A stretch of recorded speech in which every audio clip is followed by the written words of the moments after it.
क्या साल 2025 वाकई मनहूसियत से भरा रहा?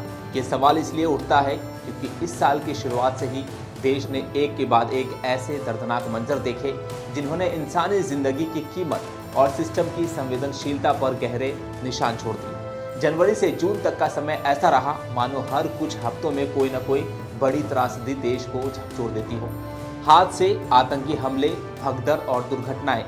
हर घटना के बाद यही सवाल सामने आता रहा कि क्या आम आदमी की जिंदगी अब इतनी सस्ती हो गई है कि वह सिर्फ आंकड़ों और मुआवजों तक सिमट कर रह गई है। चलिए आपको इस साल की उस घटना से रूबरू करवाते हैं जो इस मनहूसियत जैसे सवाल को आपके और हमारे मिजाज में लाती है। साल की शुरुआत प्रयागराज के महाकुंभ से हुई, जिसे आस्था और विश्वास का सबसे बड़ा पर्व कहा जाता है।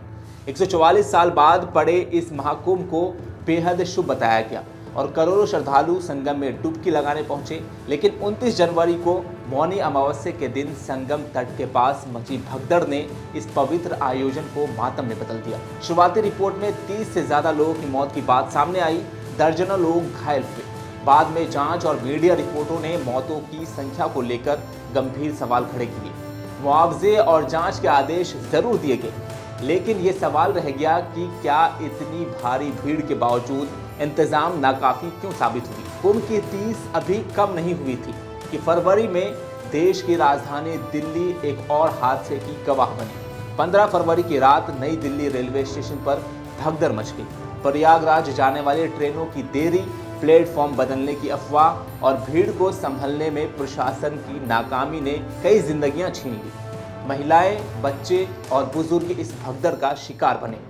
जांच बैठी, सीसीटीवी फुटेज भी खंगाले गए, लेकिन सवाल वही रहा कि क्या भीड़ प्रबंधन से हमने कुछ भी सीखा। अप्रैल में देश को सबसे गहरा झटका कश्मीर से लगा। 22 अप्रैल को अनंतनाग जिले के पहलगाम की बैसारन घाटी से पर्यटकों पर हुआ आतंकी हमला सिर्फ एक सुरक्षा चूक नहीं था, बल्कि इंसानियत पर हमला था। सेना की वर्दी में आए आतंकियों ने धर्म पूछकर अंधाधुंध गोलीबारी की, जिसमें 26 लोगों की जान चली गई। इस हमले के बाद देश भर में आक्रोश और शोक की लहर दौड़ गई। एक नौसेना अधिकारी की पत्नी की अपने पति के शव के पास बैठी तस्वीर ने पूरे देश को रुला दिया। जून आते आते हादसों का सिलसिला और तेज हो गया।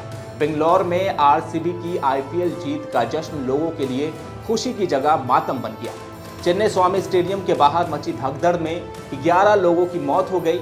सवाल उठे कि जब भीड़ का अंदाजा था तो सुरक्षा और प्रबंधन के पुख्ता इंतजाम क्यों नहीं किए गए। इसके कुछ ही दिन बाद मुंबई में रोजमर्रा की जिंदगी का हिस्सा बनी लोकल ट्रेन ने फिर जान ले ली। मुंब्रा स्टेशन के पास चलती ट्रेन से गिरकर कई यात्रियों की मौत हो गई। ऑफिस जाने की जल्दी, भीड़ और लटक कर सफर करने की मजबूरी ने एक बार फिर दिखा दिया कि महानगरों में आम आदमी कितना सुरक्षित हालत में जी रहा है। और फिर 12 जून को आया साल का सबसे भयावह हादसा। अहमदाबाद से लंदन जा रहा एयर इंडिया का विमान उड़ान भरते ही दुर्घटनाग्रस्त हो गया। 242 यात्रियों में से 241 की मौत हो गई। एक किसी तरह जिंदा बच गया। विमान एक मेडिकल कॉलेज के हॉस्पिटल पर गिरा, जिससे वहां मौजूद लोगों की भी जान चली गई। यह हादसा तकनीकी खामी था या लापरवाही, इसकी जांच चल रही है, लेकिन सैकड़ों परिवार के लिए 2025 यहीं खत्म हो गया। साल के दौरान दिल्ली के लाल किले के पास हुए कार धमाके ने भी ये एहसास दिलाया कि खतरे अब सिर्फ सीमाओं तक सीमित नहीं है। इस आतंकी हमले में 11 लोगों की मौत हुई और राजधानी फिर दहशत के साए में आ गई। इन सभी घटनाओं को जोड़कर देखें तो सवाल अपने आप खड़ा हो जाता है कि क्या 2025 मनहूसियत से भरा रहा, या फिर ये हमारे सिस्टम की नाकामी, लापरवाही और संवेदनशीलता का आईना है। हर हादसे के बाद शोक, मुआवजा और जांच का ऐलान होता है, लेकिन आम आदमी हर बार सबसे बड़ी कीमत चुकाता है। 2025 हमें यही सोचने पर मजबूर करता है कि अगर हालात नहीं बदले तो अगली मनहूसियत की खबर जो है किसकी ज़िंदगी छीन लेगी। आपको क्या लगता है, आपके हिसाब से ये साल कैसा रहा? कमेंट बॉक्स में कमेंट करके ज़रूर बताएं। और हाँ, वीडियो अगर अच्छी लगी हो तो चैनल को लाइक और सब्सक्राइब करना बिल्कुल ना भूलें।